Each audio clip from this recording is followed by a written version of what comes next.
Olá, aqui é o professor Vitor Proença e nesse vídeo a gente vai conversar um pouquinho sobre os tipos de meios de cultura, classificação, por que eles são usados, o que são meios de cultura, quais são as finalidades dos meios de cultura, tá? Então, se você gosta desse tipo de conteúdo, já clica aqui em curtir nesse vídeo e também já deixa o seu comentário, a possível dúvida que você tenha aqui sobre esse conteúdo, tá? Lembra também de se inscrever aqui no nosso canal e ativar as notificações, porque a gente tem vários vídeos relacionados com esse assunto de micro, imuno, parasito, que são muito importantes para a sua carreira, beleza? Então vamos lá. Primeira coisa, o que são meios de cultura? Basicamente, são materiais utilizados que têm muitos nutrientes que são preparados para o crescimento de micro-organismos dentro de laboratório. Então, a gente tem micro-organismos que crescem, por exemplo, no nosso corpo. E aí eu preciso estudar esse micro-organismo num laboratório, eu cultivo num meio que a gente chama de meio de cultura, que tem nutrientes específicos para esse tipo de micro-organismo. Então a gente pode, por exemplo, selecionar a quantidade de substâncias de nutrientes necessários para o crescimento de determinado tipo de bactéria ou ainda de fungo, por exemplo, beleza? Aqui nessa imagem você tem vários tipos de meios de cultura. Aqui alguns tipos de meio caldo, que a gente chama, que são líquidos, em garrafa, em tubo, meios aqui em placas de Petri, que são meios sólidos, tá? Então aqui são alguns dos exemplos que a gente tem de meios de cultura. Não tem um único meio de cultura que serve, por exemplo, para todas as bactérias, todos os fungos, por exemplo. Então a gente tem, na verdade, vários tipos de meio de cultura e é isso que a gente vai conversar um pouquinho hoje, tá? Lembrando que para a gente fazer a cultura de bactérias ou fungos aqui dentro de um laboratório de microbiologia, a gente precisa que esses meios sejam estéreis. Então a gente não pode simplesmente pegar um caldo de carne que a gente faz em casa, por exemplo, um meio de cultura, sei lá, caseiro, e testar esse meio de cultura. Para fazer isso, na verdade, a gente precisaria, por exemplo, autoclavar ou utilizar uma outra metodologia de esterilização. Na autoclave, lembrando que é tipo uma panela de pressão grande assim, que a gente tem que esterilizar a 121 graus Celsius durante 15 minutos, pelo menos, para que a gente tenha uma esterilização, uma eliminação adequada dos micro-organismos. É claro que aqui também existem controles de qualidade, tem outras coisas envolvidas que a gente não vai entrar no mérito desse vídeo, tá? Se você quiser saber mais sobre controle de qualidade em microbiologia, clica aqui, escreve aqui nos comentários para que eu possa preparar um conteúdo adequado para isso, tá? Então aqui, ó, um ponto que é importante. Algumas pessoas perguntam assim, professor, por que não tem um meio de cultura para vírus? Na verdade tem. É que os vírus são parasitas intracelulares obrigatórios. Então eles precisam estar dentro de células. Consequentemente, a gente tem que usar meio de cultura vivo, que a gente fala, com cultura de célula. Não pode ser um meio de cultura somente com nutrientes, que são os mais comumente utilizados aqui dentro da micro de bactéria ou da micro de fungo, beleza? Então é um meio de cultura específico, tá? Que tem que ser utilizado para vírus, tudo bem? Então aqui a gente tem alguns meios de cultura que podem ser subdivididos quanto à sua forma física, tá? Ou seja, em sólidos, líquidos, principalmente essas duas diferenças aí que a gente tem, sólidos e líquidos, e a gente também tem semissólidos.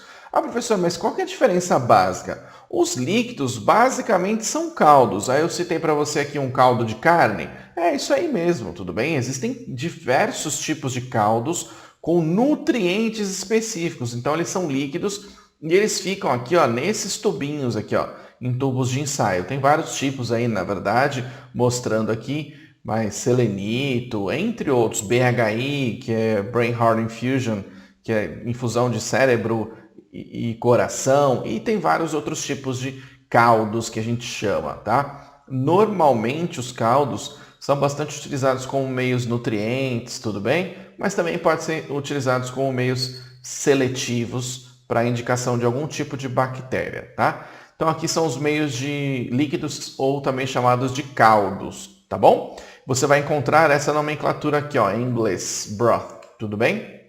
Que é a mesma coisa que caldo em inglês, né? Você também tem os meios sólidos, nos quais tem a presença de agar, que é uma substância que solidifica, parece uma gelatina, só que ela tem algumas propriedades específicas, como, por exemplo, a temperatura de fusão dele é em torno de 50 graus Celsius aproximadamente. Então, na temperatura dos 30, 40 graus, por exemplo, quando a gente coloca numa estufa de crescimento bacteriano, ele não funde, ele precisa de uma temperatura um pouco maior. E aí tem outras características também importantes que o agar em si, que foi uma substância extraída de algas, foi sendo utilizado para o crescimento de bactérias. Outro ponto importante do agar em si é que a gente pode verificar a morfologia quando a gente faz uma placa de Petri, assim, por exemplo. Ó. Aqui você pode perceber que existem várias placas com cores diferentes, formatos diferentes, algumas até escritas aqui para mostrar, evidenciar aqui a diferenciação de cores e tudo mais. Agar chocolate, agar sangue, maconque, entre outros tipos de agar que a gente tem aqui nessa imagem, tá? Que é muito bonita. Inclusive, isso aqui normalmente é o que é divulgado dentro da micro, essas cores diferentes que ficam do crescimento das bactérias e a diferenciação das cores, tá? A gente vai falar um pouquinho sobre meios diferenciais daqui a pouco para você. Então, esses todos são meios sólidos. Esses meios sólidos crescem na placa de Petri. Você já deve ter visto, assim, tem uma tampinha e tal. E nessa plaquinha, pode ser de vidro ou de plástico, você coloca lá uma quantidade adequada, uns 20 ml aproximadamente de de agar fundido. E aí, quando a temperatura vai diminuindo, ele vai solidificando. Aí, depois de uns 15, 20 minutos, ele já está sólido. E aí, você pode fazer as estrias nesse meio de cultura para colocar numa estufa e promover o crescimento a 35, 37 graus, dependendo do que você tenha de objetivo, que bactéria que seja. Ou se for fungo também, as temperaturas são diferentes. Mas isso é uma outra aula que a gente precisa conversar sobre fungo especificamente, porque o crescimento é um pouco diferente, tá bom? E a gente também tem os semissólidos, que é basicamente o quê? É um sólido com menos agar, com uma porcentagem menor de agar, até mais ou menos 1% aqui. Então, como eles têm menos agar, eles ficam um pouquinho mais gelatinoso mesmo, assim, um pouquinho mais molinho, tá? Alguns agares semissólidos aqui são utilizados, por exemplo, para transporte, entre outras funções específicas, tá? Então, um tipo de classificação que o agar pode ter é quanto o seu estado físico, a sua forma física aí que eles têm. Líquido, sólido e semissólido, beleza?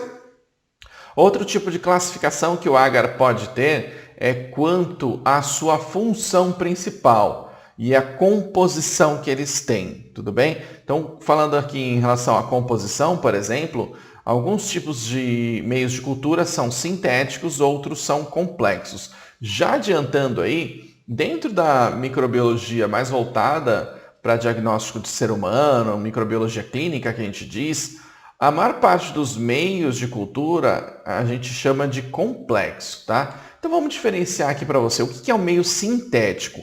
É o meio que a gente tem a composição química e qualitativa e quantitativamente conhecida. Então a gente sabe exatamente a quantidade de cada um dos nutrientes que foi adicionado na preparação desse agar. Professor, como assim? Não entendi muito bem.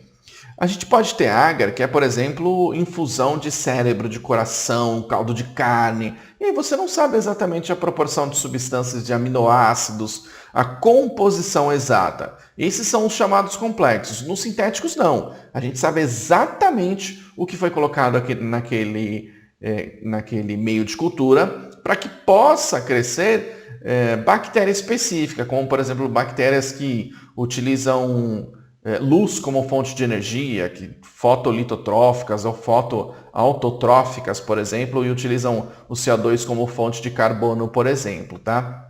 Então, nesse caso, a gente tem que saber exatamente a composição que a gente tem dos nutrientes para selecionar a bactéria, por exemplo, que a gente quer que cresça aqui nesse momento, tá? Então, são chamados meios sintéticos. Mas, repetindo, para a gente aqui que trabalha com microbiologia humana, clínica, básica, clínica, seja lá o que for, a gente trabalha mais com meios complexos, como, por exemplo, o agar-sangue. Aqui no agar-sangue, essa é uma prova de hemólise especificamente, nesse agar-sangue a gente tem sangue, então a composição não é exatamente conhecida, porque pode variar a quantidade de aminoácidos, de outros tipos de nutrientes presentes no sangue aqui de carneiro, por exemplo. Tá? Então aqui só para constar, a maior parte dos meios utilizados dentro da microbiologia clínica são substâncias variadas utilizadas na composição. É claro que se sabe aproximadamente a quantidade de substâncias, mas não exatamente, não quantitativamente e qualitativamente, beleza?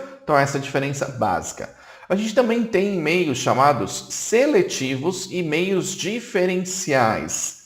Qual que é a característica básica desses meios? Então, como o nome já diz aqui, eu faço uma seleção do tipo de micro-organismo, de bactéria que eu quero que cresça nesse meio. E aqui, diferencial.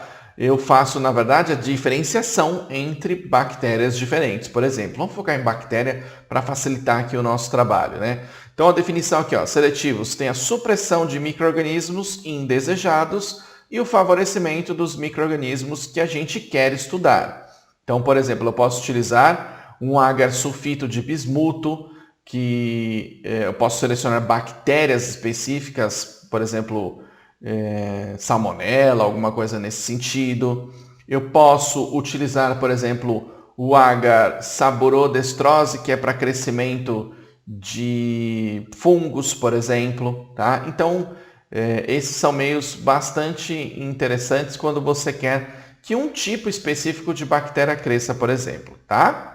O outro tipo de meio são os meios chamados diferenciais. Então aqui está a definição, meios que conferem características especiais às colônias que em condições normais seriam idênticas. Por exemplo, igual essa imagem aqui que está mostrando para vocês, que é um meio no qual o Staphylococcus aureus aqui utiliza o manitol como fermentador aqui e modifica o pH e, consequentemente, tem modificação de coloração. Já o Staphylococcus epidermidis não consegue e aí continua mais rosinha aqui, né? Esse tipo de agar é chamado de agar hipertônico manitol ou manitol salgado, utilizado na diferenciação de Staphylo aureus e os outros tipos de Staphylococcus, por exemplo.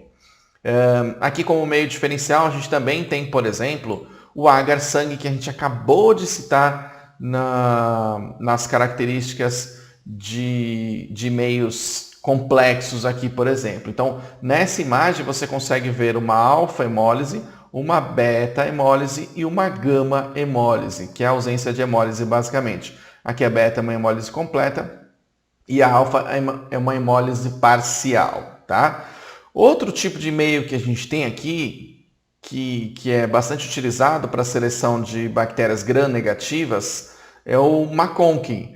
Aí você pensa assim, professor, mas o McConkey ele é seletivo e também diferencial. Sim, tem vários meios, na verdade, que selecionam o tipo de bactéria, de micro-organismo que você quer que cresça e também já modificam a coloração, por exemplo, aqui, normalmente é a coloração que modifica nos meios pela modificação do pH devido à fermentação, devido ao metabolismo que as bactérias têm. Então esse aqui é também um exemplo, tá? O agar McConkey também é um exemplo de meio seletivo e diferencial, tudo bem? E a gente também tem meios que a gente chama de enriquecimento ou meios enriquecidos e meios também de transporte. O nome aqui já diz, né? O que é um meio de transporte? É um meio utilizado para transporte de amostras biológicas. Basicamente é isso. Então, sei lá, amostras de fezes, amostras de suave ou alguma coisa nesse sentido.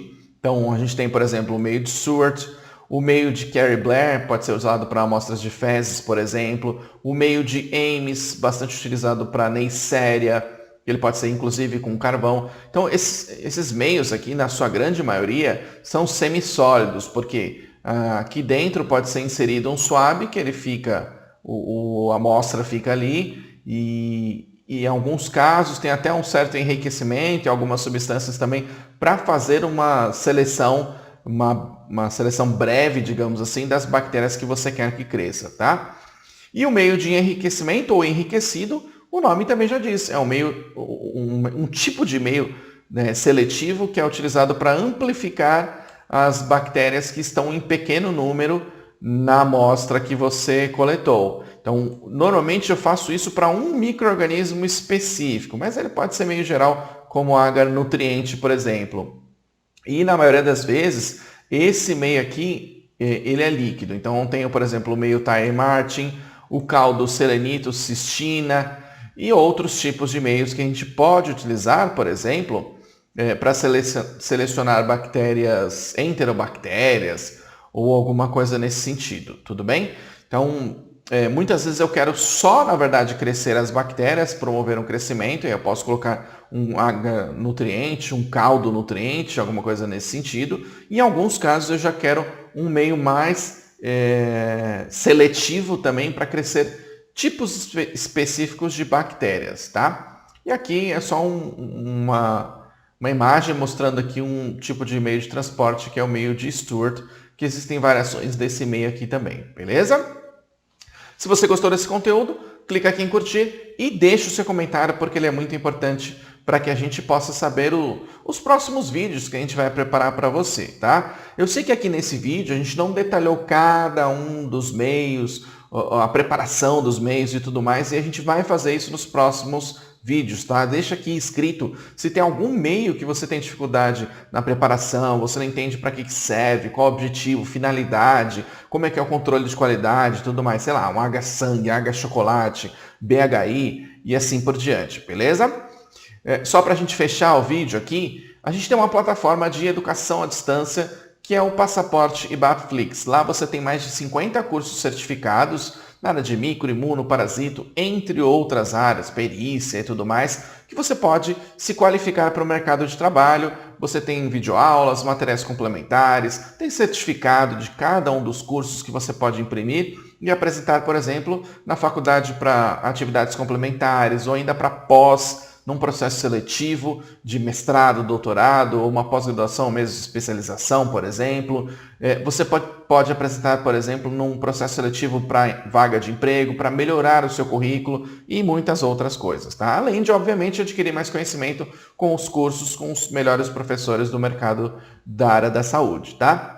Outro ponto que é importante aqui do Passaporte IBAPFlix é que a gente também tem treinamentos de carreira. Então a gente vai te ensinar a montar um currículo bom, a fazer um perfil do LinkedIn campeão, a também se preparar para uma entrevista de emprego sabendo o que o avaliador quer de você, entre outras coisas que são importantes para a sua carreira, tá? E para fechar, a gente está com 50% de desconto, então você, com uma única assinatura anual, você tem acesso a tudo isso aí que eu falei para você, investindo menos de R$1 por dia, beleza?